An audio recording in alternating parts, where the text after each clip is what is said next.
So hello and welcome dear student. कैसे हो आप लोग? आई होप सारे मजे में होंगे, सारे स्वस्थ होंगे, सारे हैप्पी होंगे। चलिए तो स्टार्ट करते हैं अपना ये लेक्चर जिसमें हम लोग सीख रहे थे किरचॉफ लॉ। तो हमने प्रीवियस वीडियो में जो है क्या प्रोसेस होगा, किस तरह से इक्वेशन लिखना है, ये बता दिया गया था। अब हम एक सिंपल सा एग्जाम्पल लेके इसको हम समझने की कोशिश करते हैं। ओके, जैसे कि मान लो कि एक सर्किट दे रखा है, आपको सर्किट दे रखा है। सर्किट है आपका, सपोज कि अरे यार एक सेकेंड, ये सर्किट है और सपोज कि इस सर्किट में,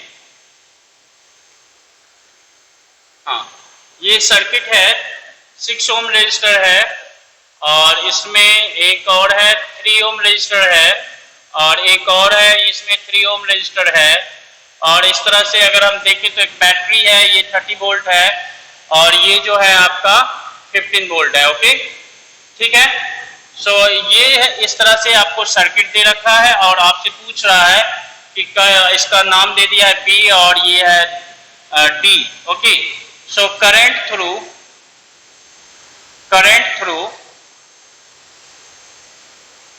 ब्रांच BD ओके, और potential difference PD across 6 ohm resistor, ऐसा कुछ इसमें आपको पूछ दिया गया है। और आपको जैसे कि ये भी दे दिया A और ये है आपका B, D हो गया, ये C हो गया। तो potential difference across AC branch,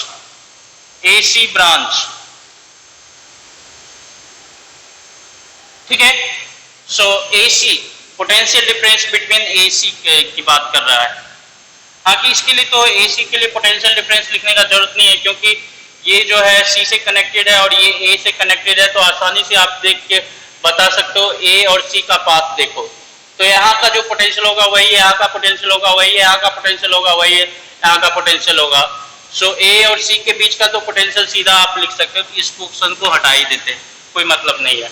अब इसमें करंट थ्रू 3 ओम, तो इसको सिंपली हम नहीं कर सकते, तो इसमें क्या करेंगे हम कि किरचॉफ्स लूप रूल का या वोल्टेज लॉ का एप्लीकेशन करेंगे। ओके, सो हम सिंपल सा मानते हैं कि ये जो है इससे करंट जो है आई गया है और ये करंट आई के लिए यहाँ पे 2 ब्रांच है।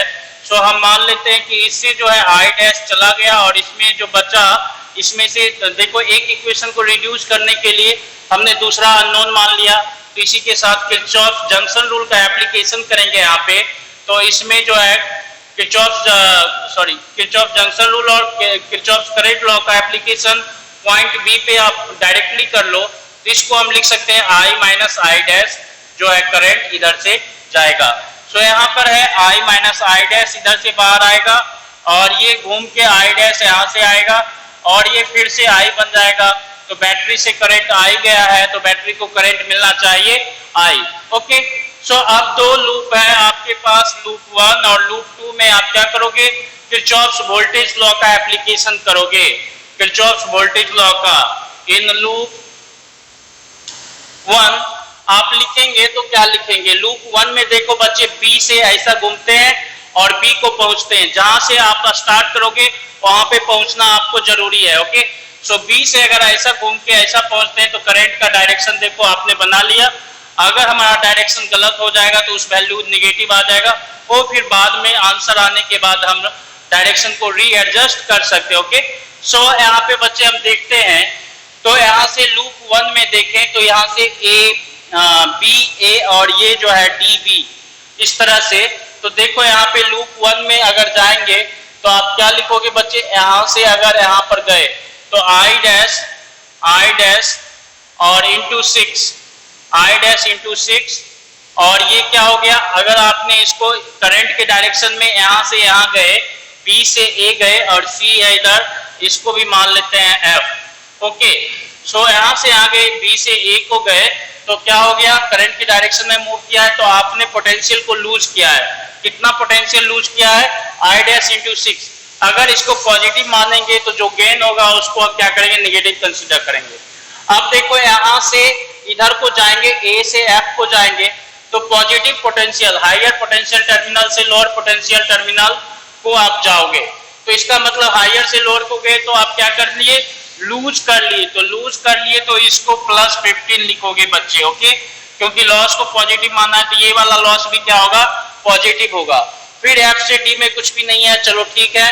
अब डी से बी को पहुंचेंगे बच्चे, तो डी से बी को पहुंचेंगे तो अगेंस्ट द करंट गए, अगेंस्ट द करंट गए बच्चे, तो क्या हो जाएगा, पोटेंशियल गेन होगा। अगेंस्ट द करंट, डी से बी को जाओगे तो अगेंस्ट द करंट गए तो पोटेंशियल गेन होगा। कितना गेन होगा, इसका रेजिस्टेंस है 3, रेजिस्टेंस है 3, और क्या है करंट इसमें I माइनस आई डैश है बच्चे, ओके। और ये जो है क्या हुआ, गेन हुआ है, तो गेन हुआ है तो लूज को पॉजिटिव कंसीडर किए तो गेन को निगेटिव कर लेंगे बच्चे, गेन को निगेटिव कंसीडर कर लेंगे, ओके। सो ये हो गया हमारा पहला इक्वेशन। इसको ही रीएडजस्ट कर लेते हैं, तो 6i डैश प्लस 15, और इसकी बात करें तो -3i plus 3i dash that is 0।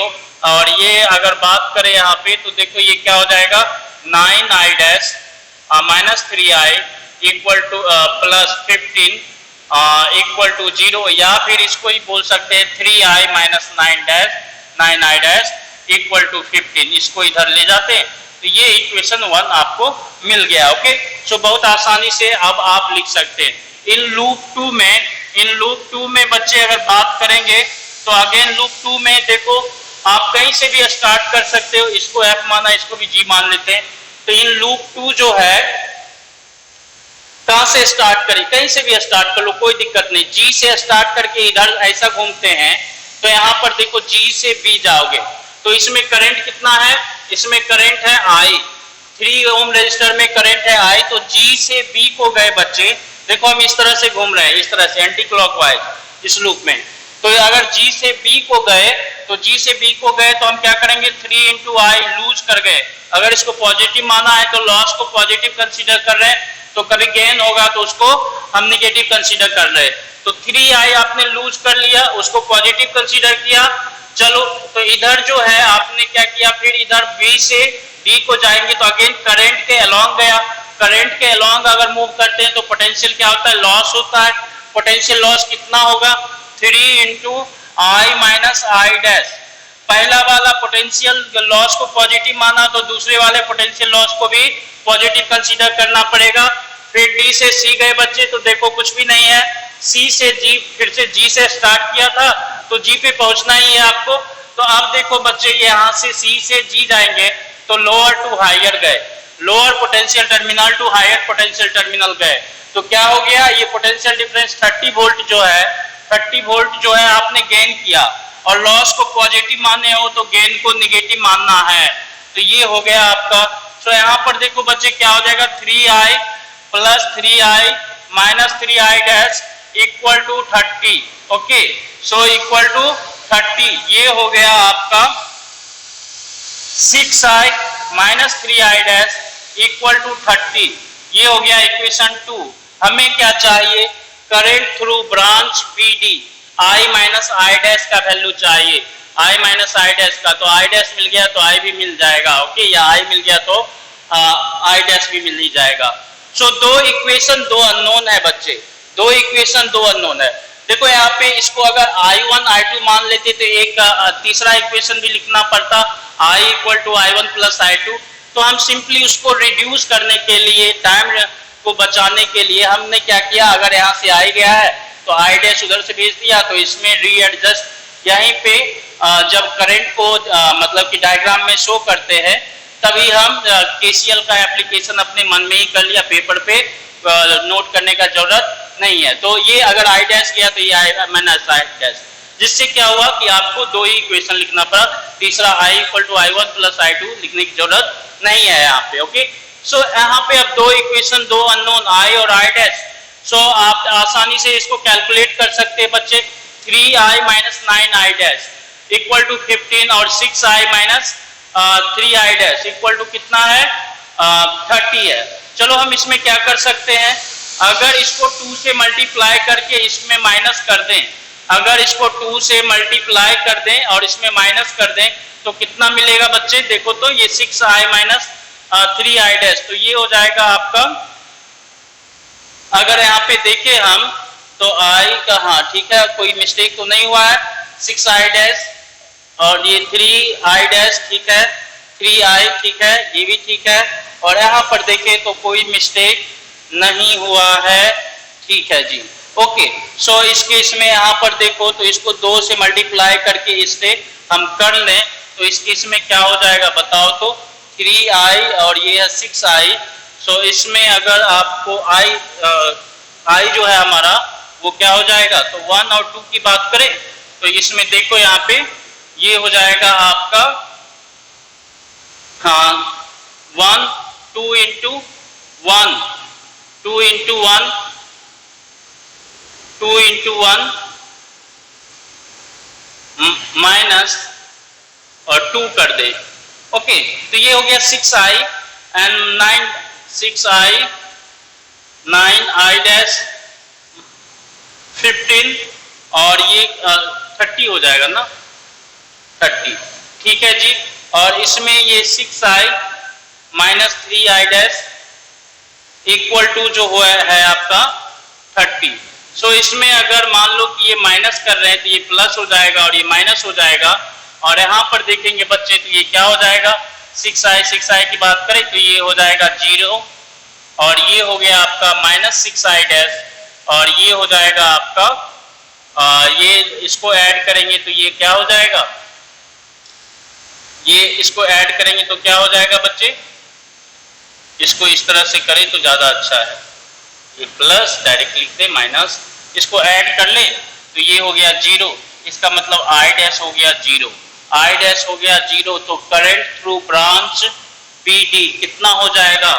0 ampere, मतलब इस ब्रांच में कोई करंट नहीं जाएगा, इस ब्रांच में कोई करंट नहीं जाएगा, तो इसका मतलब potential of B and D क्या हो गया? 0, potential difference between B and D 0 होगा, इसका मतलब D और B क्या होगा? इक्विपोटेंशियल होगा, D और B क्या होगा बच्चे? इक्विपोटेंशियल हो जाएगा, I डैश हो गया 0।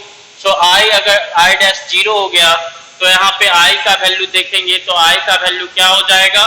I डैश नहीं जा रहा है ना, इससे I माइनस I डैश जा रहा है। ओके ठीक है, हाँ I माइनस I डैश जा रहा है बच्चे, अच्छा।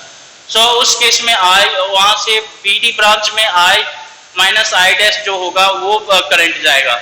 सो इस केस में देखो तो यहाँ पे I डैश का वैल्यू पुट कर दे तो कितना आएगा? ये 0 है तो ये 3i इक्वल टू 15, तो 3i इक्वल टू हो गया 15 एंड I का वैल्यू हो गया आपका 5, I माइनस I डैश का वैल्यू होगा 5। ओके, क्योंकि I डैश 0 है तो करंट थ्रू ब्रांच 0 नहीं, I माइनस I डैश है ना, BD से 5 है। ओके ठीक है बच्चे, 5 एम्पियर होगा। पोटेंशियल डिफरेंस अक्रॉस 6 ओम रेजिस्टर्स की बात करेंगे तो इसमें I डैश का वैल्यू 0 है तो इससे कोई करंट फ्लो नहीं कर रहा है, तो ये क्या हो जाएगा? PD अक्रॉस 6 ओम रेजिस्टर की बात करेंगे तो ये क्या हो जाएगा बच्चे? सिंपली आप करेंगे 6 और इससे करंट क्या फ्लो कर रहा है? I डैश, दैट इज ये क्या हो जाएगा बताओ तो? 6 इंटू 0 दैट इज 0। अब यहाँ पे B और A का पोटेंशियल क्या होगा? सेम होगा बच्चे, B और A का पोटेंशियल क्या होगा? सेम होगा। अगर BD के अक्रॉस पोटेंशियल डिफरेंस आपको मेजर करने के लिए बात किया है तो BD क्या हो जाएगा बच्चे? BD हो जाएगा आपका 3 और इससे करंट जा रहा है I minus I dash that is 5, तो BD के अक्रॉस पोटेंशियल डिफरेंस अगर आपसे पूछा गया PD अक्रॉस BD देन आप लिखेंगे 3 into 5 that is 15 volt. Okay, so इस तरह से सारा कर सकते हैं बच्चे। सो इस तरह से आप बहुत सारा इसमें क्वेश्चन पूछा जा सकता है, तो KVL का यूज कैसे करेंगे ये डेमोन्स्ट्रेशन था। और भी एक क्वेश्चन ले लेते हैं जिससे क्लियर हो जाएगा। जैसे कि मान लो आपसे और भी क्वेश्चन ले लेते हैं।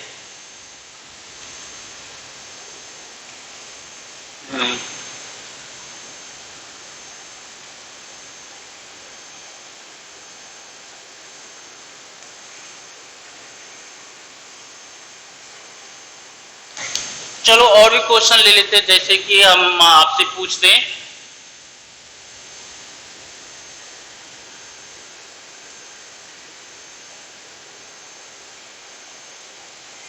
2 ओम, 5 ओम, 1 ओम और ये है आपका 4 ओम और ये है आपका इस तरह से है, मान लेते हैं ये 30 वोल्ट है। ओके, चलिए। सो इस केस में और इसको भी हम बोल देते हैं कितना, 3 ओम बोल देते हैं। चलो, सो इस केस में सबका नाम भी देते हैं A B C D E F, इस तरह से नाम दे देते हैं। ओके, सो इसको सॉल्व करने की कोशिश करते हैं। तो इसको सॉल्व करने की कोशिश करते हैं। हमने रैंडमली ले लिया है, कैलकुलेशन थोड़ा सा कम्बरसम हो सकता है, लेकिन इसको सॉल्व करने की कोशिश करते हैं आप। सो ये देखो 30 वोल्ट है और इसमें देखेंगे बच्चे तो क्या होगा। अगर आपसे पूछा गया क्वेश्चन है, क्वेश्चन आपसे पूछ रहा है क्या, करंट थ्रू 5 ओम रजिस्टर, दूसरा current through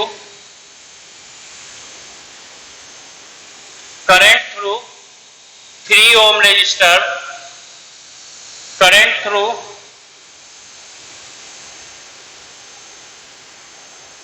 battery 2 ohm resistor, current through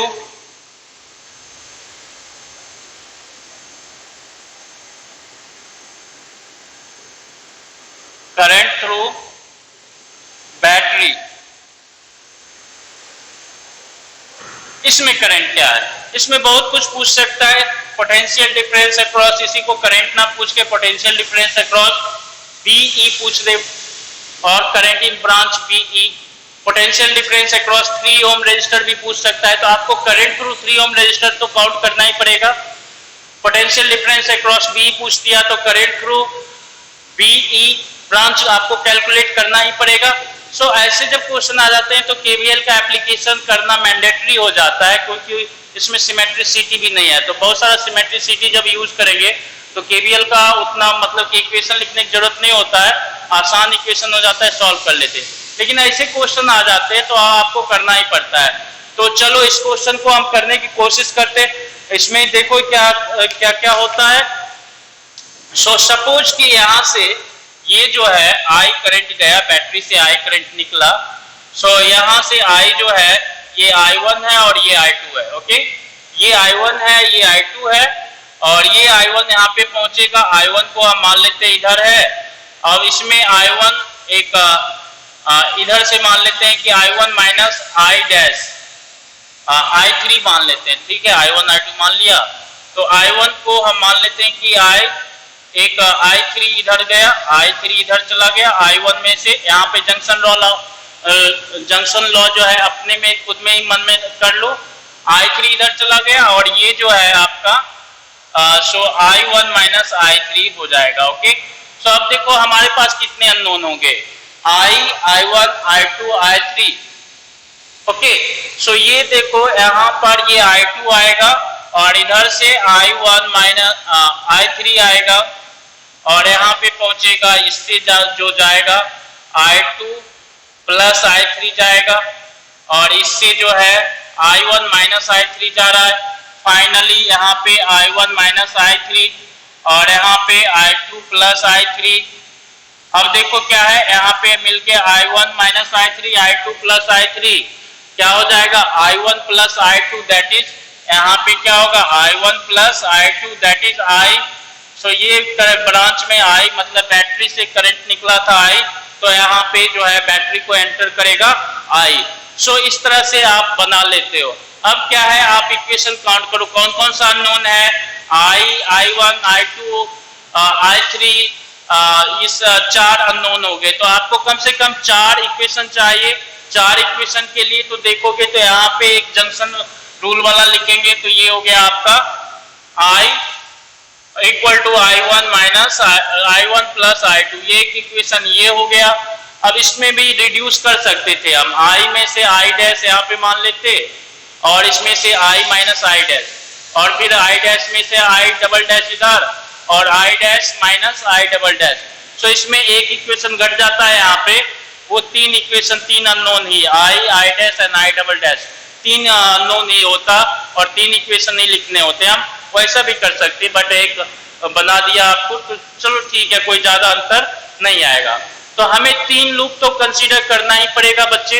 अब इसको सॉल्व करने के लिए एक ये लूप होगा, एक ये लूप होगा और देखो बहुत सारा लूप है इसमें, इसमें तो बहुत सारा लूप बन गया, एक लूप ये, एक लूप ये, एक लूप ये, तीनों।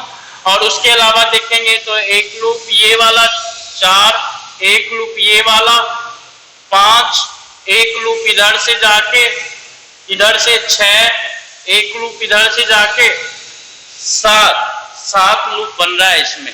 लेकिन 7 की जरूरत नहीं है, हमें कोई भी 3 का कंसीडर करना है। ओके, तो हम क्या करेंगे, एक छोटा वाला ये, एक छोटा वाला ये और एक बैटरी को जो मतलब इंक्लूड करे उस लूप को कंसीडर कर लेते हैं। ओके, सो हम यहाँ पर A B C D E F G H हो गया, ई एफ हो गया और इसको हम जी बोल देते हैं, ये जी बोल देते हैं इसको और इसको एच बोल देते हैं। तो इन लूप देखो A B E F A B E F A. Okay, so A B E F A में देखो अगर हम लिखेंगे फ्रॉम ए से अगर लिखें तो ए से स्टार्ट किया तो 2 इंटू I1, 2 इंटू I1 अगर इसको साथ पॉजिटिव रखा हुआ है तो इसका मतलब आपने लॉस को पॉजिटिव माना। 2 इंटू I1 इसको पॉजिटिव लिखोगे, ए से बी ट्रेवल किया तो ए से बी ट्रेवल किया आपने अगर और 2 इंटू I1 लिखा और 2 इंटू I1 क्या होगा, लॉस होगा, तो इसको प्लस लिया है लॉस को, तो अगर कभी गेन होगा तो उसको नेगेटिव कंसीडर करेंगे। अब बी से ई जाओगे तो अगेन करंट के साथ, करंट के डायरेक्शन में गया तो करंट के डायरेक्शन में पोटेंशियल लूज ही करेंगे। कितना लूज करेंगे, ये रेजिस्टेंस है 5 और इसके थ्रू करंट है I3, 5 इंटू I3 लूज कर जाएंगे। इस लॉस को पॉजिटिव माना तो इसको भी पॉजिटिव करना है प्लस में। अब ई से एफ जाओगे बच्चे तो अगेंस्ट द करंट ट्रेवल कर रहे हो आप, ई से एफ जा रहे हो बच्चे तो अगेंस्ट द करंट ट्रेवल कर रहे हो। सो ई से एफ को जाओगे तो अगेंस्ट द करंट ट्रेवल करोगे, ये याद रखेंगे। तो अगेंस्ट द करंट ट्रेवल करते हैं तो क्या हो जाता है, पोटेंशियल गेन करते हैं। अगेंस्ट द करंट ट्रेवल करते हैं तो क्या होता है, पोटेंशियल गेन करते हैं। कितना पोटेंशियल गेन कर सकते हैं, तो 4 इंटू I2 गेन कर सकते हैं। 4 रेजिस्टेंस है, इससे करंट है I2 तो 4 इंटू I2 हम पोटेंशियल गेन कर सकते हैं। अब लॉस को पॉजिटिव कंसीडर कर रहे हैं तो गेन को क्या करना पड़ेगा, निगेटिव कंसीडर करना पड़ेगा। लॉस को पॉजिटिव कंसीडर किए तो गेन को क्या करना पड़ेगा, निगेटिव कंसीडर करना पड़ेगा। अब एफ से ए पहुंच रहे हैं तो कुछ भी नहीं है, सिर्फ कनेक्टिंग वायर है तो सीधा हम ए पे पहुंच गए। ये इक्वेशन इसको हम बोल देते हैं should be equal to 0, net loss should be equal to 0, ये इक्वेशन 1 हो गया। अब लूप 2 कंसीडर करेंगे। इन लूप जो है B C D E B, B C D E B, okay, B C D E B. So इसमें अगर चलेंगे तो हम बी से सी की तरफ चले, आप कैसे भी मानना है तो सी से बी की तरफ भी चल सकते हो, ऐसा भी चल सकते हो, कोई दिक्कत नहीं है। चलो, सो बच्चे बी से सी को गए तो करंट के अलोंग गए हैं और कितना है करंट, रेजिस्टेंस है 3 और करंट है I1 माइनस I3। सो अगर बी से सी जाने पे आपने ऐसा लिखा तो ये क्या है, पोटेंशियल लॉस है। बी से सी को गए तो ये वाला मैग्नीट्यूड पोटेंशियल लॉस है और इसके साथ प्लस रखा हुआ है तो आपने लॉस को पॉजिटिव कंसीडर कर लिया। तो आपने लॉस को पॉजिटिव कंसीडर कर लिया। फिर सी से डी आइए, कुछ भी नहीं, कनेक्टिंग वायर है, सेम पोटेंशियल पे होगा। डी से ई को जाएंगे बच्चे तो आप देखो against the current, against the current जाते हैं डी से ई तो अगेंस्ट द करंट हम पोटेंशियल क्या करते हैं, गेन करते हैं। ये लोअर पोटेंशियल रीजन, ये हायर पोटेंशियल रीजन होगा। गेन कर लिया हमने, इधर यहाँ आए तो कितना गेन किया, इसका रेजिस्टेंस 1 है और इसमें करंट है I2, रेजिस्टेंस 1 और करंट है I2 प्लस I3। हमने इतना गेन कर लिया। अब ये लॉस है और लॉस को हमने एक बार पॉजिटिव लिख लिया तो गेन को हम नेगेटिव लिखेंगे। सो गेन को नेगेटिव लिखेंगे, फिर E टू B बचे जाएंगे। हम क्या E टू B जाएंगे, अगेन क्या है अगेंस्ट द करंट, E से B को गए तो क्या हुआ अगेंस्ट द करंट जाके B पे गए। इसका मतलब ये लोअर पोटेंशियल रीजन और ये हायर पोटेंशियल रीजन है, तो हायर पोटेंशियल रीजन पे पहुंच गए तो पोटेंशियल गेन कर लिया आपने। पोटेंशियल क्या किया गेन किया, तो पोटेंशियल गेन किया, कितना गेन किया जी, तो गेन किया 5 रेजिस्टेंस और इसमें करंट जो है I3। अब ये क्या है लॉस को पॉजिटिव कंसीडर किया तो गेन को नेगेटिव कंसीडर करना पड़ेगा। B से चले थे B को पहुंच गए तो नेट लॉस और नेट गेन क्या होना चाहिए 0।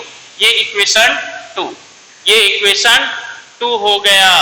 सो अभी देखो 3 इक्वेशन मिल गए हमें, सॉरी ये 1 है, ये 2 हो जाएगा और ये 3 हो गया। ओके, सो हमें 3 इक्वेशन मिल गए बच्चे। एक और चाहिए, एक बैटरी वाला ले लेंगे तो ज्यादा आसान होगा। ऐसे आप इसको बड़ा वाला भी ले सकते, लेकिन बैटरी वाला कनेक्ट कर लोगे तो न्यूमेरिकल वैल्यू आसान हो जाएगा। सो बैटरी वाला देखो हम यहाँ से चल के फिर यहाँ से चल के यहाँ से चल के इसको हम लिख सकते हैं। ओके, सो इन लूप हम बात करें तो G से F जाओ, F से E जाओ, E से D जाओ और D से H जाओ, D से H जाओ, H से G जाओ। ठीक है, so in loop G F E D H G में क्या करेंगे बच्चे, देखो इसको आप लिखो F से E जाते हैं और F से E गए तो अगेन आप अलोंग द करंट मूव किया, तो अलोंग द करंट मूव किया तो ये हायर पोटेंशियल रीजन से लोअर पोटेंशियल रीजन पे आ गए। सो लोअर पोटेंशियल रीजन में आए तो आपने लॉस किया, लोअर पोटेंशियल रीजन में आए तो आपने लॉस किया। कितना लॉस किया, रेजिस्टेंस है 4 एंड करंट है I2, तो आप लॉस कर रहे हो 4 इंटू I2 और लॉस को यहाँ पे पॉजिटिव लिख रहे हो तो गेन होगा तो निगेटिव लिखेंगे। अब जो है आपने क्या है E से D गए, again along the current travel करके E से D गए, तो E से D along the current travel किया तो ये क्या है हायर पोटेंशियल रीजन, ये है लोअर पोटेंशियल रीजन। अगेन आप लोअर पोटेंशियल रीजन पे आ गए तो आप लूज करोगे पोटेंशियल को, कितना लूज करोगे भाई, तो आप लूज करोगे resistance 1 into current in this resistor I2 plus I3, that is I1 into I2 plus I3।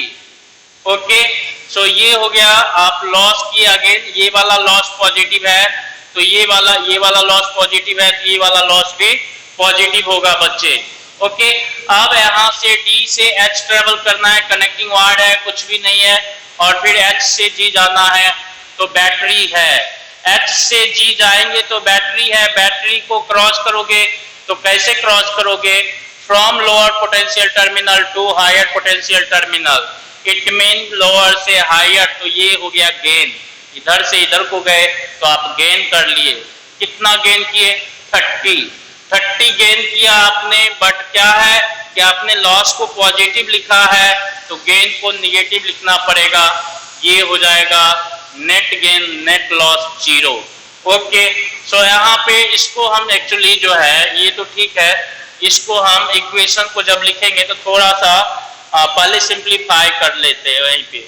तो यहाँ पे देखो I1 वाला कितना टर्म है 3I1 है। ओके, इसमें इस इक्वेशन में I2 वाला देखिए तो यहाँ पे I2 है, सिर्फ एक I2 है।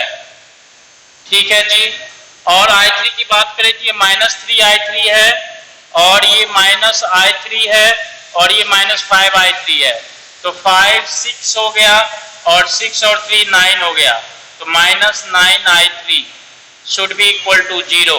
ये इक्वेशन 3 इसको बोलते हैं, इक्वेशन 3। ओके, उसको नहीं बोलते, तो सिंप्लीफाई करके उसको इक्वेशन 3 बोलेंगे। अब जो है बच्चे इसको देखें तो ये क्या है बच्चे, ये है आपका 4I2 यहाँ पर एक I2 दैट इज 5I2, कितना 5I2, और ये जो है आपका देखो तो I3 की बात करें तो प्लस 1I3 इक्वल टू क्या है 30। ओके, ये है इक्वेशन 4। अब आपके पास यहाँ से I की जगह पे कहीं कुछ है, I की जगह पे कहीं कुछ है तो आप पुट कर लोगे तो यहाँ पे देखो ये तीनों इक्वेशन को देखें तो I1 I2 I3 I1 I2 I3 I2 I3, तो यहाँ से I2 I3 में रिलेशनशिप आ जाएगा, यहाँ से I2 I3 में रिलेशनशिप आ जाएगा, और I2 की जगह पे सिर्फ I3 पुट कर सकते हो या I3 की जगह पे सिर्फ I2 पुट कर सकते हो I2 के टर्म में। तो दोनों ये दोनों इक्वेशन जो है रिड्यूस हो जाएगा I1 I2 के टर्म में। तो दो इक्वेशन I1 I2 के टर्म में रिड्यूस होगा तो दो इक्वेशन दो अननोन I1 I2 सॉल्व कर लोगे, I1 I2 सॉल्व कर लिया तो I3 भी सॉल्व हो गया एंड I भी सॉल्व हो गया। सो इस तरह से आप लिख सकते हो। अगर आपसे पूछा गया करंट थ्रू 5 ओम रजिस्टर तो इसका आंसर क्या होना चाहिए, I3 का जो मैग्नीट्यूड होगा, I3 का जो मैग्नीट्यूड होगा वो value. Current through 3 ohm resistor तो करंट थ्रू 3 ओम रजिस्टर जो होगा I1 माइनस I3 का जो मैग्नीट्यूड होगा वो लिखोगे, और करंट थ्रू 2 ओम रजिस्टर की बात करेंगे तो 2 ओम रजिस्टर किधर है उसमें I1 का वैल्यू पुट करेंगे। करंट थ्रू बैटरी की बात करेंगे तो I की बात करेंगे। ओके, सो बच्चे इसको सॉल्व कर सकते हैं, देखो आसानी से सॉल्व कर सकते हो, थोड़ा सा लंबा जाएगा लेकिन आप कर सकते हो।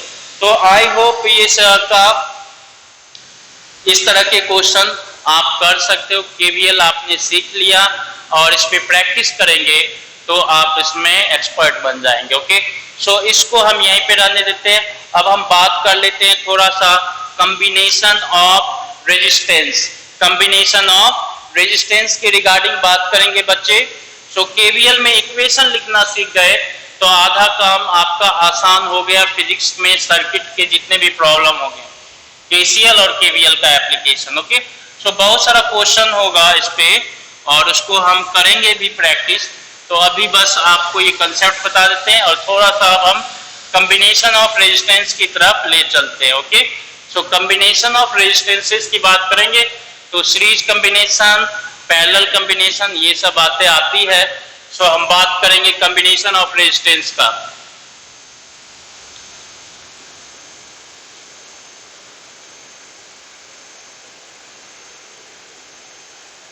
चलो कॉम्बिनेशन ऑफ रेजिस्टेंस में बात करेंगे। सबसे पहले सीरीज कॉम्बिनेशन की बात करेंगे।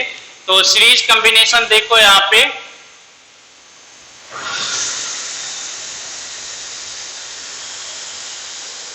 आपने 10th में भी पढ़ा होता है। सीरीज कॉम्बिनेशन में क्या होता है, एक रेजिस्टेंस का एक टर्मिनल दूसरे रेजिस्टेंस के एक टर्मिनल के साथ और तीसरे रेजिस्टेंस के एक टर्मिनल के साथ कनेक्टेड होता है, और फाइनल जो है एक दोनों एंड का रेजिस्टेंस जो होता है एक एक उसका टर्मिनल बैटरी के साथ कनेक्टेड होता है। तो सीरीज कहने का मतलब याद रखेंगे, अगर देखो यहाँ से करंट फ्लो कर रहा है, इस सर्किट में करंट फ्लो कर रहा है, करंट फ्लो कर रहा है, तो इस करंट के लिए क्या है, एक ही रास्ता है ना, करंट के लिए एक ही रास्ता है ना फ्लो करने के लिए। तो सारे रेजिस्टेंस से जो करंट होगा वो क्या होगा, सेम होगा। तो सीरीज में याद रखेंगे, सीरीज करने का मतलब इसका रिवर्स भी याद रखोगे क्योंकि सिमेट्रिसिटी में इस कंसेप्ट का यूज करेंगे। इसमें तो दिख रहा है एक ही रेजिस्टेंस है, एक ही पाथ है। सिमेट्रिसिटी में अलग पाथ जो होता है बहुत बार, तो उसमें करंट अगर इक्वल होता है तो उसको हम सीरीज कंसीडर कर सकते हैं। कभी कभी हमें जरूरत पड़ेगी इसका रिवर्स, करंट इक्वल है तो वो सीरीज में है, उसको आपको कभी कभी जरूरत पड़ेगा। सो सीरीज में है तो उसमें से करंट सेम होगा। इसका मतलब अगर R1 से करंट I1 है, R2 से करंट I2 है, R3 से करंट I3 है, तो सब मिलके सब क्या होगा, इक्वल होना चाहिए। I1 equal to I2 equal to I3 equal to I। तो यही कैरेक्टरिस्टिक्स ऑफ सीरीज कॉम्बिनेशन हो जाता है। करंट रिमेन इक्वल और same through each and every resistors. Okay, अब इसमें क्या होगा, पोटेंशियल डिफरेंस बच्चे जो है ना वो क्या होगा, वोल्टेज जो होगा वो डिस्ट्रीब्यूट होगा, वोल्टेज क्या होगा, डिस्ट्रीब्यूट होगा। ये है मान लेते हैं V, तो ये V इक्वल टू जो होगा ये क्या होगा, V1 plus V2 plus V3। अब कहता है इसका इक्विवेलेंट रेजिस्टेंस क्या होगा। इक्विवेलेंट रेजिस्टेंस मतलब क्या कि सर्किट में से सारे रेजिस्टेंस को हटा के एक ही सिंगल रेजिस्टेंस का यूज करना, सिंगल रेजिस्टर का यूज करना जिसका रेजिस्टेंस उतना ही हो जितना कि सारा मिलके, सारा प्रीवियसली जो ब्रांच का या सर्किट का सारा रेजिस्टर मिलके करंट को अपोजिशन ऑफर करता है, करंट को ऑब्स्ट्रक्शन ऑफर करता है। इक्विवेलेंट रेजिस्टेंस क्या होता है, resistance of that single resistor which provide same obstruction to flow of current in a circuit which is obstructed by all the resistors in the circuit। Okay, so इसको याद रखेंगे बच्चे, मतलब कि सर्किट में क्या है, बहुत सारा रेजिस्टर है, तो सारे रेजिस्टर मिलके जितना फ्लो ऑफ करंट को ऑब्स्ट्रक्शन प्रोवाइड करते हैं उतना ही ऑब्स्ट्रक्शन, उतने ही स्ट्रेंथ का ऑब्स्ट्रक्शन या फिर रेजिस्टेंस जो है प्रोवाइड कराएगा सिंगल रेजिस्टर। तो उस सिंगल रेजिस्टर के रेजिस्टेंस को इक्विवेलेंट रेजिस्टेंस बोलते हैं।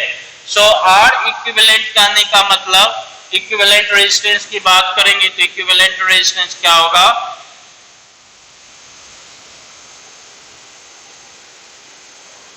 रेजिस्टेंस ऑफ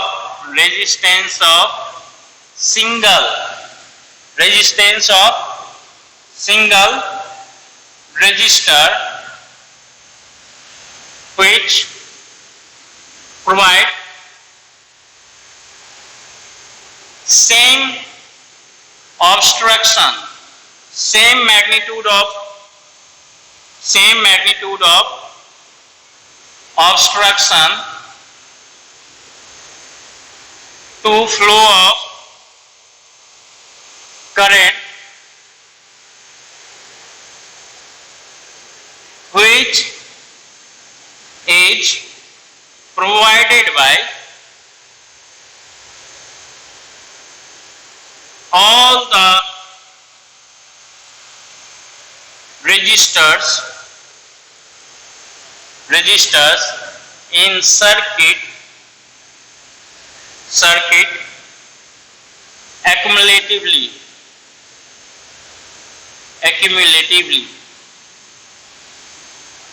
ओके, सो सारा मिलके जितना प्रोवाइड करा रहा है उतना एक ही रेजिस्टर।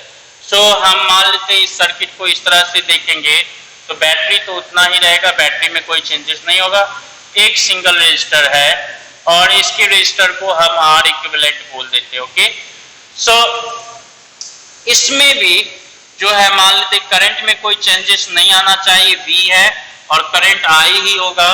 सो यहाँ पर देखेंगे तो यहाँ पर V इक्वल टू लिखेंगे तो I R इक्विवेलेंट लिखेंगे। ओके, और इसमें जो है बच्चे इसके अक्रॉस अगर देखें तो V1 को लिखेंगे तो क्या लिखेंगे बच्चे, V1 को अगर आप लिखेंगे तो पोटेंशियल ड्रॉप अक्रॉस R1 लिखेंगे, that is R1 into I1, that is R into I। Okay, potential V2 क्या है, कितना कंज्यूम करेगा, रेजिस्टर 2 पोटेंशियल कितना कंज्यूम करेगा, ये कंज्यूम करेगा R2 इंटू, इससे करंट अगर I2 है दैट इज तो इक्वल है R2 इंटू I। एंड ये क्या है, पोटेंशियल कंज्यूम्ड V3 क्या है, potential consumed by R3। Okay, voltage, potential नहीं या पोटेंशियल भी कर सकते हैं, वोल्टेज कंज्यूम्ड बाय R3 जो है V3, तो इस ये कितना कंज्यूम करेगा, रेजिस्टेंस जो है R3 एंड करंट उससे अगर I3 जा रहा है तो R3 इंटू I3, बट अगर सीरीज में है तो I1 I2 I3 इक्वल होता है तो R3 इंटू I। अब जो है ये बैटरी का पोटेंशियल या वोल्टेज सप्लाइड, पोटेंशियल डिफरेंस और वोल्टेज सप्लाइड बाय बैटरी देख रहे हो तो V क्या है, V1 equal to V1 plus V2 plus V3। So आप लिख सकते हो इसको V equal to V1 plus V2 plus V3, that is ये हो गया आपका क्या, V को आप V1 प्लस एक बार लिख देते ज्यादा अच्छा रहेगा, V1 plus V2 plus V3 लिखो, और V को हम लिख सकते हैं I इंटू आर इक्विवेलेंट, और V1 को हम लिख सकते हैं I R1, V2 को हम लिख सकते हैं I R2, V3 को हम लिख सकते हैं I R3। ओके, सो ये हो गया यहाँ पे R इक्विवेलेंट जो हो जाएगा R1 plus R2 plus R3। Okay, समझ गए बच्चे, क्लियर है बात?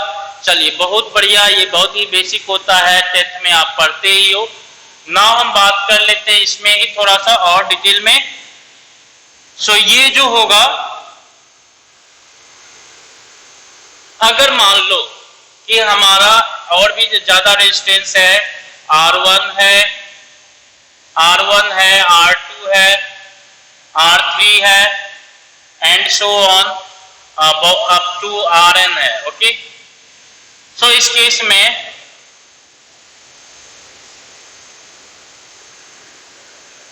R इक्विवेलेंट जो हो जाएगा R1 plus R2 plus R3 plus plus plus up to Rn करते चलो, इतना हो जाएगा।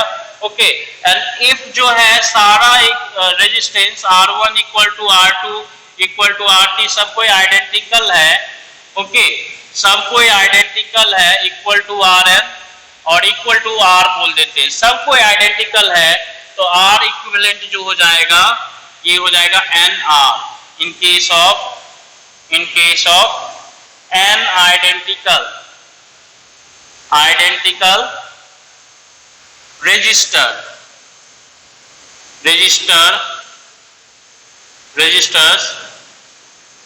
of resistance are in series combination।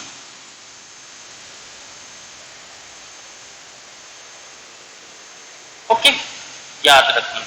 उसके अलावा इसमें याद रखोगे बच्चे क्या, जैसे कि मान लो एग्जाम्पल ले लें, जैसे कि मान लो एग्जाम्पल हम ले लेते हैं ये ये है आपका 1 ओम, ये है आपका 2 ओम, ये है आपका 3 ओम। ओके, और यहाँ पे कुछ है बैटरी।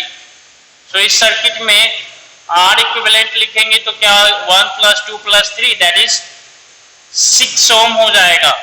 तो इसमें याद रखेंगे in series combination equivalent resistance जो होता है, in series combination equivalent resistance should be greater than greatest of the constituent resistance. Okay, देखो इसमें 6 जो होगा, जो सीरीज में सबसे बड़ा है उससे भी बड़ा होगा।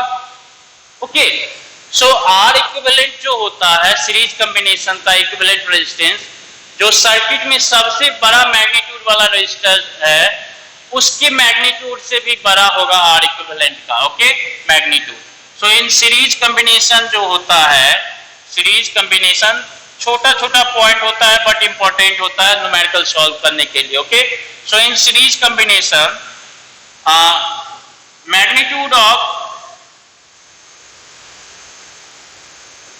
R equivalent is greater than the magnitude of greatest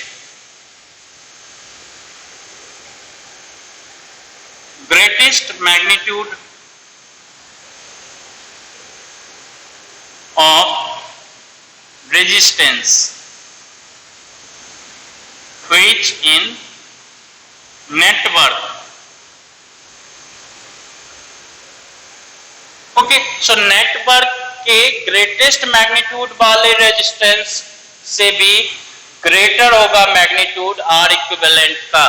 ये पॉइंट याद रखेंगे, छोटा सा है, इसमें तो इंपॉर्टेंट नहीं है, लेकिन पैरेलल वाला जो है ये वाला पॉइंट पैरेलल कॉम्बिनेशन में नोट कर लोगे तो बहुत सारा जो क्वेश्चन है आसानी से फटाफट सॉल्व होता है, ऑप्शन देखते ही बिना, आपको इक्वेशन लिख के बिना सॉल्व किए हुए। तो ये सीरीज कॉम्बिनेशन में अभी यहीं पे रहते हैं।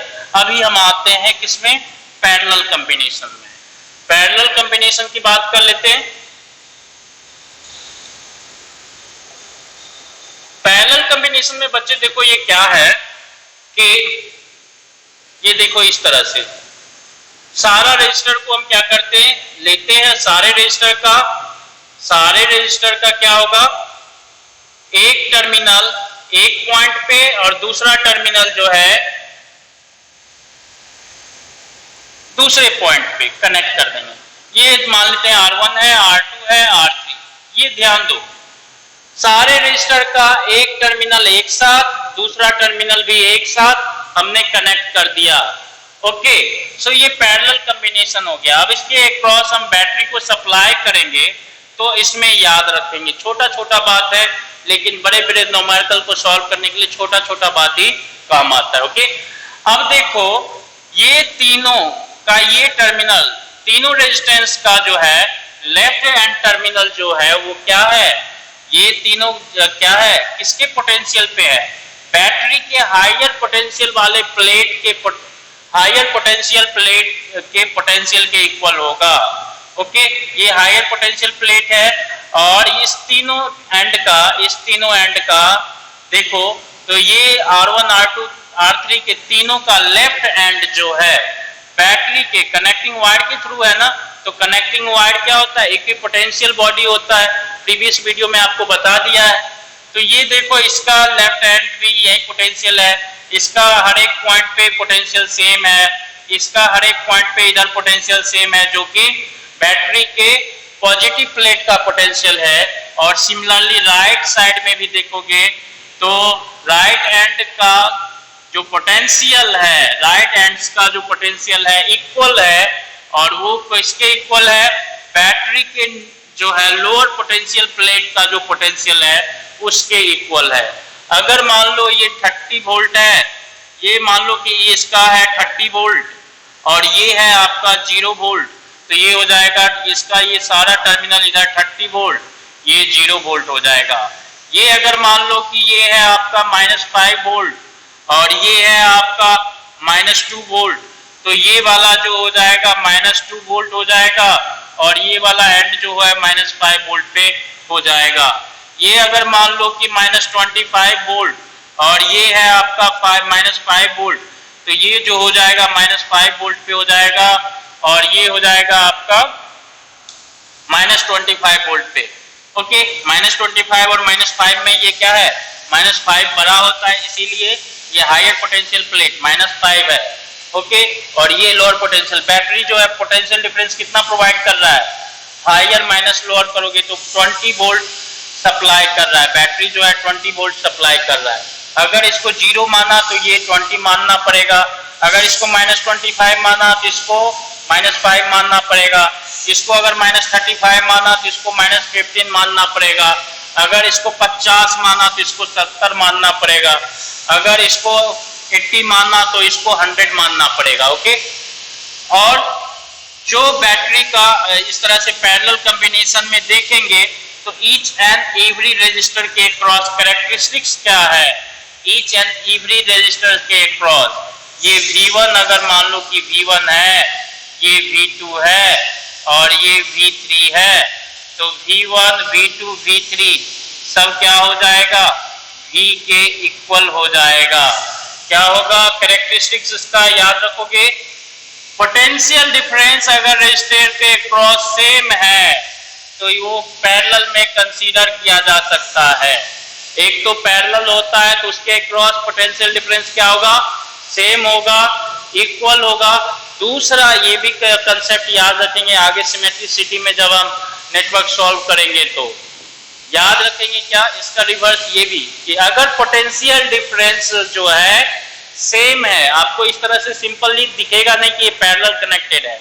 ओके, बट अगर पोटेंशियल डिफरेंस सेम है तो कभी कभी हम नेटवर्क में उसको हम पैरेलल में कंसीडर करेंगे, आगे आपको हम दिखाएंगे नेटवर्क जब सॉल्व करेंगे। तो पैरेलल कॉम्बिनेशन में दोनों कैरेक्टरिस्टिक्स क्या होता है, ईच एंड एवरी जो है रजिस्टर के क्रॉस पोटेंशियल जो होगा सेम होगा पोटेंशियल डिफरेंस, और हर एक टर्मिनल जब बैटरी नेटवर्क और रजिस्टर को आप सॉल्व करोगे तो याद रखो कि हर एक टर्मिनल का पोटेंशियल ढूंढना जरूरी है, इक्विपोटेंशियल पॉइंट कौन कौन सा है वो ढूंढना जरूरी है। तो देखो ऐसे क्वेश्चन में ये सारे पॉइंट ये सारे पॉइंट सब क्या है, सेम पोटेंशियल है, इक्वी पोटेंशियल है। इधर भी देखिए ये सारे पॉइंट, इस पे जितने भी पॉइंट आ सकते हैं सारे क्या है, इक्वी पोटेंशियल पॉइंट है। तो नेटवर्क में जब एक इक्विवेलेंट रेजिस्टेंस काउंट करेंगे तो ये बहुत इंपॉर्टेंट कंसेप्ट होता है कि नेटवर्क में सारे इक्वी पोटेंशियल पॉइंट को जल्दी से जल्दी एज सून आप क्विकली जो है ऑब्जर्व करने की कोशिश करोगे। ओके, सो जब नेटवर्क सॉल्व करेंगे तो उसमें ध्यान रखेंगे इस कंसेप्ट को कि कौन कौन सा पॉइंट, कौन कौन सा टर्मिनल सेम पोटेंशियल पे है और कौन सा डिफरेंट पोटेंशियल पे है। तो इधर का ये सारा पॉइंट एक पोटेंशियल पे है जो कि बैटरी के नेगेटिव टर्मिनल का पोटेंशियल है, और इधर का सारा पॉइंट जो है वो भी सेम पोटेंशियल पे है जो कि बैटरी के पॉजिटिव टर्मिनल के पोटेंशियल के इक्वल है। ठीक है बच्चे, तो ये कंसेप्ट छोटा सा है, 10th में भी सीखते हैं, बट हम लोग क्या करते हैं, इग्नोर कर देते हैं, और जब डराने वाला जो न्यूमेरिकल होगा इसी छोटे छोटे कंसेप्ट को याद रख के सॉल्व किया जाता है। ओके, सो इसको याद रखेंगे। अब थोड़ा सा हम पैरेलल कॉम्बिनेशन में इक्विवेलेंट रेजिस्टेंस का कैलकुलेशन कर लेते हैं, ओके ठीक है। तो यहाँ पर देखो, यहाँ पे हम बात करेंगे 1 बाय, यहाँ पे अगर इसको इक्विवेलेंट रेजिस्टेंस काउंट करना होता है तो सर्किट के सारे रेजिस्टेंस को हटा के सर्किट में क्या करना पड़ता है, एक ही रेजिस्टर को यूज करना पड़ता है, और उसका रेजिस्टेंस कितना होना चाहिए, R इक्विवेलेंट के इक्वल होना चाहिए। ओके, सो इसको याद रखेंगे बच्चे, R इक्विवेलेंट के, इसको सबको हटा के एक ही रेजिस्टर लगाया हमने, और जिसका इक्विवेलेंट R इक्विवेलेंट हम मान लेते हैं, और ये क्या है, ये इक्वल होगा, ये तीनों मिलके जितना जो है फ्लो ऑफ करंट को ऑब्स्ट्रक्ट करेगा उतना ही। सो इसमें करंट अगर I है और तो इसमें भी करंट I होगा, और यहाँ पे पोटेंशियल डिफरेंस V है, इसको भी पोटेंशियल डिफरेंस V समझो। और अब ये I की बात करेंगे तो ये I जो है बच्चे देखो यहाँ पे आके I के लिए 3 पाथ हो गया, I के लिए क्या हो गया, 3 पाथ हो गया बच्चे। तो 3 पाथ हो गया, देखो तो इससे मान लेते हैं कि ये I1 फ्लो कर रहा है, इससे I2 फ्लो कर रहा है, इससे I3 फ्लो कर रहा है। तो सीरीज कॉम्बिनेशन में क्या होता है, पोटेंशियल डिफरेंस इक्वल होता है और करंट डिस्ट्रीब्यूट होता है। करंट क्या हो जाता है, डिस्ट्रीब्यूट हो जाता है बच्चे, करंट क्या हो जाता है, डिस्ट्रीब्यूट हो जाता है बच्चे। सो अगर आप I1 को लिखोगे तो देखो I1 को लिखेंगे तो रेजिस्टेंस है R1 और इसके क्रॉस पोटेंशियल डिफरेंस है V1, सो V1 बाय R1 लिखेंगे, और V1 और V क्या है, सेम है, तो V बाय R1 लिखेंगे। ठीक है बच्चे, I2 को लिखेंगे तो हम क्या लिखेंगे बताओ, I2 इसमें फ्लो कर रहा है तो इसमें रेजिस्टेंस है R2 और इसके क्रॉस पोटेंशियल डिफरेंस है V2, तो आप I2 को लिखोगे तो V2 बाय R2 लिखोगे बच्चे, और V2 भी क्या है, V के इक्वल ही है, V2 क्या है, V के इक्वल है, सो V बाय R2 लिख सकते हैं बच्चे। I3 को जब हम लिखेंगे बच्चे, I3 इससे फ्लो कर रहा है, इसके क्रॉस पोटेंशियल डिफरेंस है V3 और रेजिस्टेंस है यहाँ पे R3, तो I3 should be equal to हम लिखेंगे V3 बाय R3। ओके ठीक है जी बच्चे, सो इसको V3 तो V के इक्वल है, V3 V के इक्वल है, सो V बाय R3, सो I1 I2 I3 लिख लिए, और यहाँ पर I लिखेंगे बच्चे तो क्या होगा, V बाय R इक्विवेलेंट लिखेंगे, V बाय R इक्विवेलेंट। अब ये सब कुछ मिला के यहाँ पे रख दो तो ये क्या हो जाएगा बच्चे, V by R equivalent, V by R equivalent. I hope कि आपको दिख रहा होगा क्लियरली, हाँ, V बाय R इक्विवेलेंट,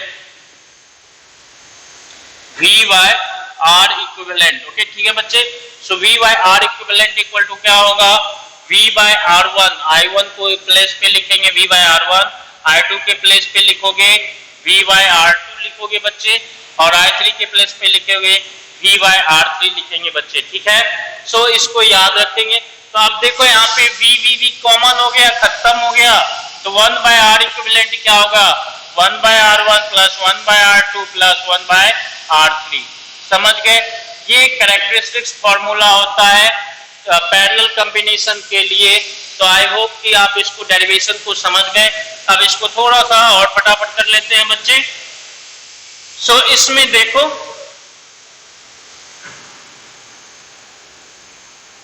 इसमें क्या होगा बच्चे? सो इसमें देखो, यहाँ पे हम बात कर लेते हैं किसके रिगार्डिंग,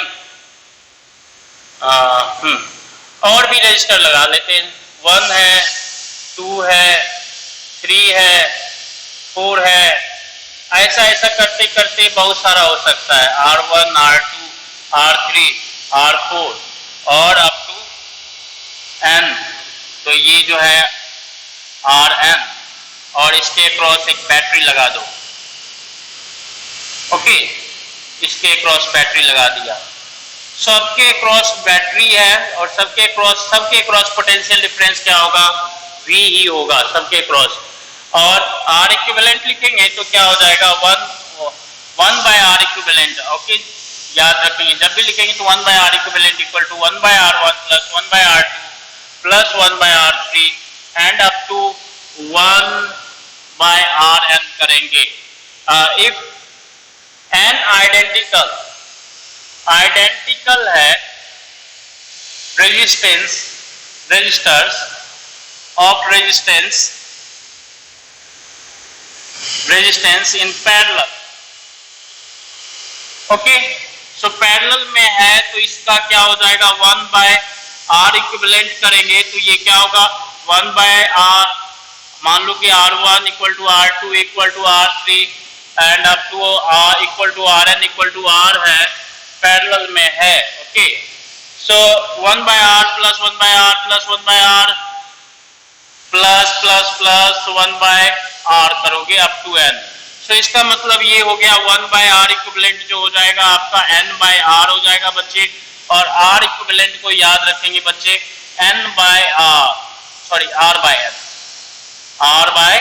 R/N याद रखेंगे बच्चे। ओके, सो इसको क्विकली हम करेंगे। जैसे कि मान लो अगर आपका एग्जांपल ले लेते हैं, जैसे ये है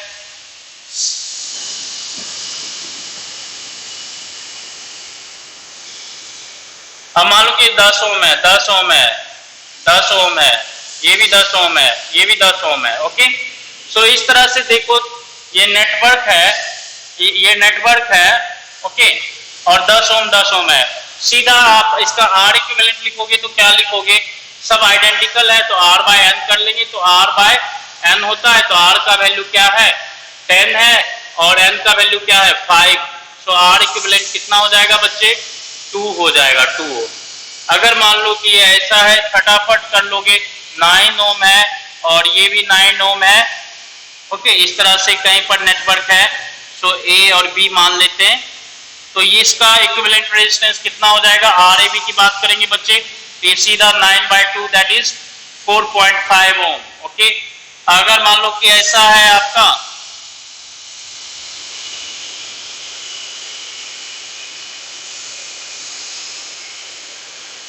इस तरह से है A और B, ये 3 ओम है, 3 ओम है, 3 ओम है। तो RAB A और B के बीच में इक्विवेलेंट, A और B के बीच में इक्विवेलेंट रेजिस्टेंस क्या हो जाएगा? 3/3 दैट इज 1 ओम। फटाफट ऐसा हमें दिमाग में आना चाहिए। ओके, चलिए, बहुत बढ़िया, बहुत सुंदर। अब इसमें एक और कंसेप्ट हम बता देते हैं आपको।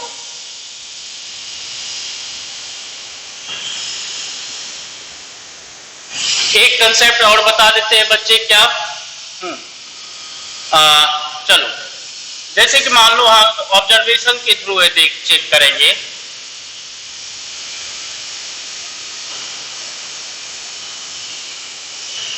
सिक्स है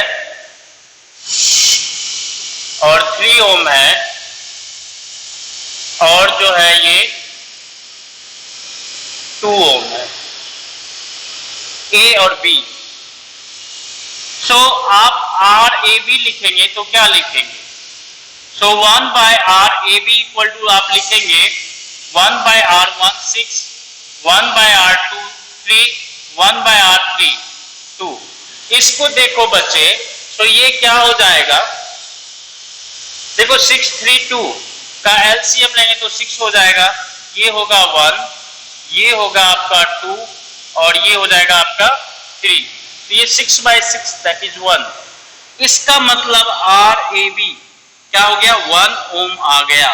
ठीक है बच्चे, समझ गए। अब यहाँ पे ये पॉइंट जो है आप नोट करेंगे, आप ये पॉइंट जो है नोट करेंगे बच्चे, ओके। अब इसमें क्या आपने देखा, नोट करोगे तो क्या नोट किया आपने, आपने नोट क्या किया उसमें कि पैरेलल कॉम्बिनेशन में जो इक्विवेलेंट रेजिस्टेंस काउंट करते हैं, पैरेलल कॉम्बिनेशन में जब हम लोग इक्विवेलेंट रेजिस्टेंस काउंट करते हैं तो ये क्या होता है, इक्विवेलेंट रेजिस्टेंस जो होता है सबसे छोटा वाला, नेटवर्क का सबसे छोटा वाला जो रेजिस्टेंस है उससे भी छोटा आता है। ये बहुत इंपॉर्टेंट पॉइंट है, ओके। सो पैरेलल कॉम्बिनेशन में इक्विवेलेंट रेजिस्टेंस का जो मैग्नीट्यूड होता है वो नेटवर्क के सबसे छोटे वाले रेजिस्टेंस के मैग्नीट्यूड से भी छोटा होता है और सीरीज में जस्ट उल्टा होता है, ओके। सो ये याद रखेंगे, वेरी इंपॉर्टेंट पॉइंट, आपको बहुत ही हेल्पफुल होगा आगे नेटवर्क को सॉल्व करने में। सो एक मैग्नीट्यूड ऑफ या फिर in parallel combination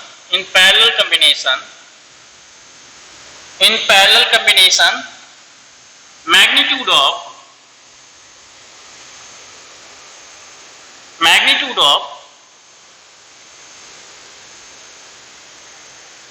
equivalent resistance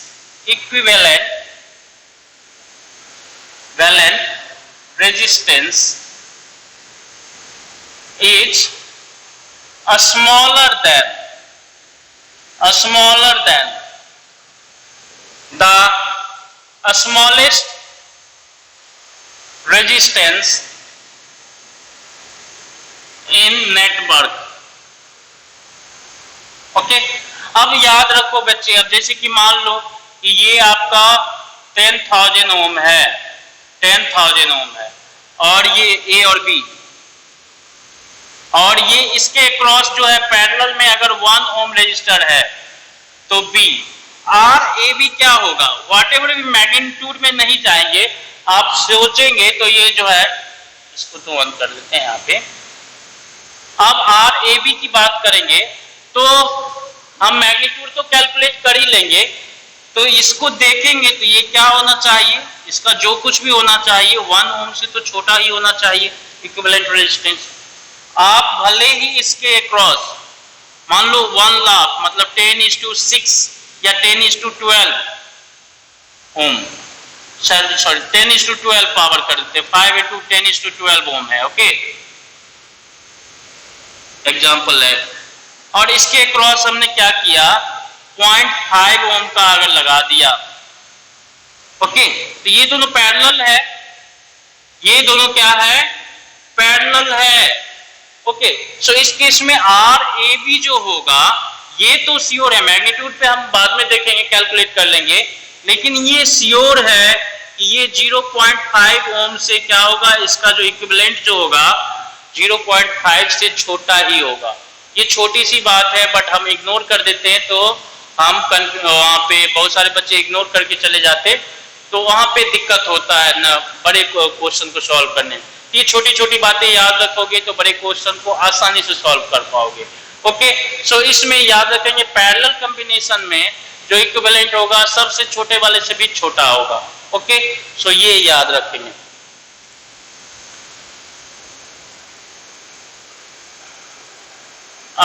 to register system parallel में देख लेते हैं, 2 रजिस्टर सिस्टम, वो भी इंपॉर्टेंट होता है क्वेश्चन को, बड़े क्वेश्चन को सॉल्व करने के लिए छोटे छोटे से नुआंसेस जो होते हैं बहुत जरूरी होते हैं। 2 रेजिस्टेंस सिस्टम की बात कर लेते हैं।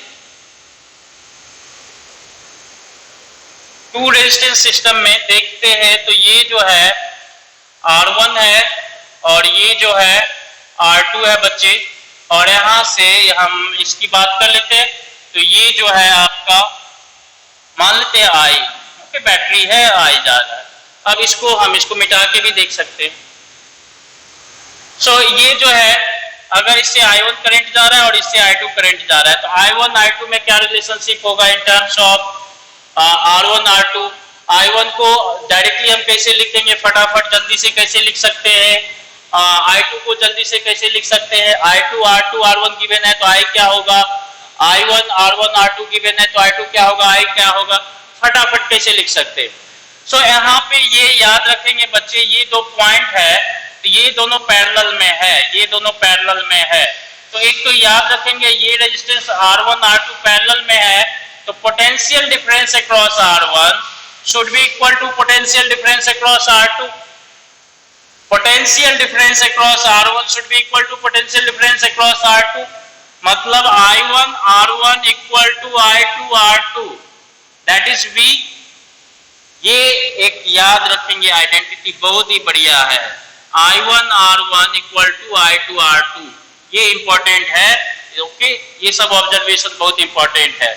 सो I1 R1 equal to I2 R2 हम लिख सकते हैं, यहीं से I1 by I2 अगर इसका रेशियो चेक करें तो ये हो जाएगा R2 by R1, मतलब कि अगर R2 बड़ा है, R2 बड़ा है तो I1 बड़ा हो जाएगा, R2 बड़ा है तो I1 बड़ा हो जाएगा, R2 बड़ा है तो I1 बड़ा हो जाएगा, और R2 छोटा है, R2 छोटा है तो I1 छोटा हो जाएगा। अगर R1 बड़ा है तो I2 बड़ा होगा, और अगर R1 छोटा है तो ये वाला छोटा होगा, ये वाला बड़ा होगा, ओके। इस केस में देखो पैरेलल कॉम्बिनेशन में I जो होता है R के इनवर्सली प्रोपोर्शनल होता है, इसका मतलब हायर मैग्नीट्यूड वाले रेजिस्टेंस से कम करंट जाएगा और लोअर मैग्नीट्यूड वाले रेजिस्टेंस से ज्यादा करंट जाएगा। रेजिस्टेंस कहने का मतलब ऑब्स्ट्रक्शन। अब ऑब्वियस सी बात है जी, एक फ्रीवे है, यहाँ से बॉम्बे जाना है तो एक्सप्रेसवे से होके जाओगे कि नदी पहाड़ झरना पे चढ़ते हुए जाओगे, गाड़ी को पहाड़ से खाई वैली से लेके जाओगे मतलब, या फिर आप एक्सप्रेसवे से जाना पसंद करोगे। एक्सप्रेसवे पे रेजिस्टेंस क्या है, कम है, तो ज्यादातर लोग एक्सप्रेसवे से ही जाएंगे। एक आध दो सनकी लोगों का वो कहेगा नहीं हम खाई में ही डूब के कभी ऊपर चढ़ के जाएंगे, ओके। सो जिधर कम रेजिस्टेंस होगा करंट का फ्लो क्या होगा, उधर ज्यादा होगा, ओके। सो लो रेजिस्टेंस से हाई करंट फ्लो करेगा पैरेलल में, और हाई रेजिस्टेंस से लो करंट फ्लो करेगा, ओके, ठीक है जी। सो इसको याद रखेंगे। अब इसका डिस्ट्रीब्यूशन भी देखें तो ये क्या है, I equal to I1 plus I2 होता है, तो हम यहाँ पे I1 को लिखना है, I1 को अगर लिखना है तो ये I equal to I2 equal to क्या लिख सकते हैं बताओ, तो I2 इक्वल टू हम लिख सकते हैं I1 R1 बाय R2, ऐसा भी तो लिख सकते हैं। सो I1 है, I2 को अगर हमने लिख दिया I1 R1 बाय R2, ओ हो गया।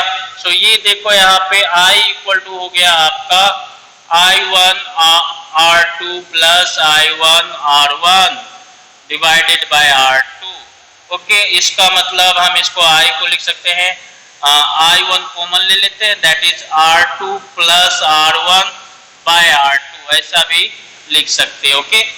सिमिलरली अगर हम बात यहाँ पे R2 आ जाएगा, सिमिलरली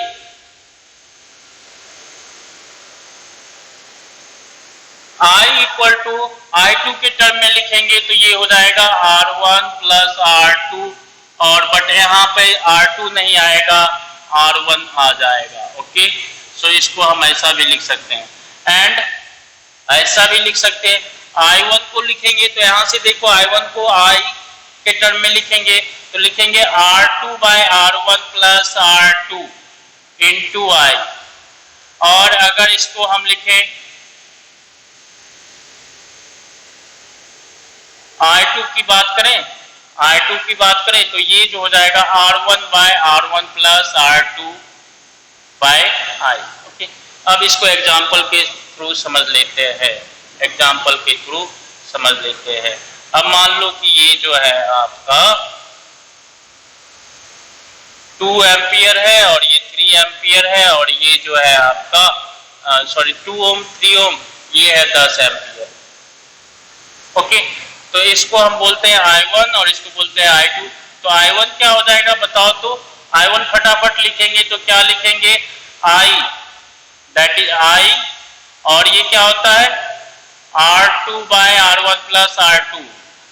सो यहाँ पे देखो ये इसको R1 कंसीडर करो और इसको R2 कंसीडर करो। फटाफट ये इसको लिखने की जरूरत नहीं है, हमने एक बार लिख दिया, ठीक है। I1 को डायरेक्ट लिखते तो हम क्या लिखते, आप लिखते 3 into I divided by R1 plus R2, 3 plus 2, फटाफट कर देते।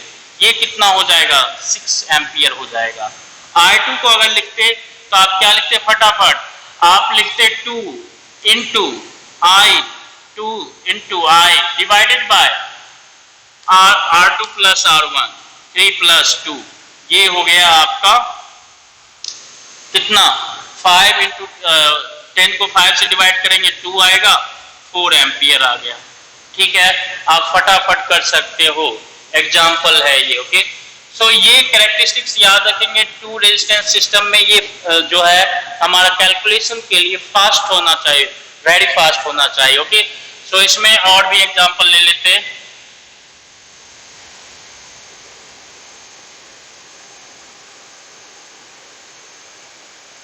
अब जैसे कि मान लो कि ये है आपका 2 ओम और इससे करंट, और ये है आपका 5 ओम, ओके। सो अगर यहाँ पे करंट जो है, यहाँ पर करंट जो है 3 एम्पियर है, सो इससे करंट कितना जाएगा, तो ऑब्वियस सी बात है 3 इंटू 2 इक्वल टू 5 इंटू आई कर देंगे। आई का वैल्यू क्या होगा फटाफट मिल जाएगा आपको, ओके। या फिर सिंपली आई को एक ही टर्म में लिखते तो ये क्या लिखते, आई को एक ही टर्म में लिखते तो 2 इंटू आप देखे तो I1 by 3 by I by 3 equal to क्या होता 5 बाय 2, ऐसा भी लिख सकते थे, फटाफट मिल जाएगा आपको। और अगर ये मिल गया तो ये मान लेते हैं कि ये जो है आई डैश है इधर, तो आई डैश का वैल्यू क्या होगा, तो यहाँ अगर ये गिवन है तो फटाफट ये मिल गया आपको, ये दोनों मिल ही गया तो आई डैश भी तो मिल ही गया। तो यहाँ से देखो आई की बात करेंगे तो ये क्या हो गया 15 बाय 2 हो गया, दैट इज 7.5 हो गया। आई डैश की बात करेंगे तो फटाफट आप कैलकुलेट कर लोगे 3 plus 7.5, 3 plus 7.5 that is 10.5 ampere हो जाएगा। फटाफट आप सॉल्व करना इसको सीख लेंगे, ओके। अब मान लेते हैं कि ये है आपका 6 ओम और ये है 3 ओम और इधर से करंट आ रहा है आपका 15 एम्पियर। ऑब्वियसली ये बड़ा रेजिस्टेंस है तो इससे कम करंट जाएगा, ये छोटा रेजिस्टेंस है तो इससे ज्यादा करंट जाएगा। इसको देख लो R1 R2 की बात करें 2:1 है तो 2 हिस्सा करंट इससे जाएगा और 1 हिस्सा करंट इससे जाएगा। तो इसको 3 हिस्से में बांट दो फटाफट जल्दी से, तो ये हो जाएगा 3 हिस्से में बांट करते हैं तो 1 हिस्सा का वैल्यू 5, इसको 2 हिस्सा दे दो 5 इंटू 2, इसको 1 हिस्सा दे दो 5, 10 प्लस 5 15 हो गया। और देखो I1:I2 क्या हो गया, I1 बाय I2 क्या हो गया R2 बाय R1, फटाफट हो गया, ओके। तो इस तरह के 2 रेजिस्टेंस नेटवर्क को भी एज फास्ट एज पॉसिबल आप सॉल्व करने की कोशिश करेंगे, बड़े क्वेश्चन को सॉल्व करने के लिए as fast as soon, okay. तो ये सब बेसिक जो है अभी बेसिक है और इसको हम एक्सप्लोर करेंगे, एम्पलीफाई करेंगे, किस तरह के क्वेश्चन आते हैं, बहुत ही आसानी से सॉल्व हो जाएगा। करंट इलेक्ट्रिसिटी स्ट्रांग हो गया आपका तो बहुत ही ज्यादा कॉन्फिडेंस बिल्डअप हो जाता है। तो अभी हम बात करेंगे कॉम्बिनेशन ऑफ रेजिस्टेंस में, आगे प्रोसीड करेंगे। ये सब बेसिक कंसेप्ट था जिसको हमने अच्छे से डिस्कस किया। आपसे रिक्वेस्ट है कि इसको 2 बार 3 बार, अभी फटाफट 2 बार देखोगे, आज कल भी जब वीडियो देखोगे तो 2 बार देखने की कोशिश करना, प्रीवियस वीडियो भी 2 बार देखने की कोशिश करना, उसको भी प्रीवियस वीडियो जो है 2 बार देखने की कोशिश करना। तो 2-3 बार लगातार इसको देख लोगे, करंट इलेक्ट्रिसिटी स्ट्रांग हो जाएगा। करंट इलेक्ट्रिसिटी स्ट्रांग हो गया, बाकी सारा चैप्टर तुम्हारा 12th का स्ट्रांग हो जाएगा, ओके।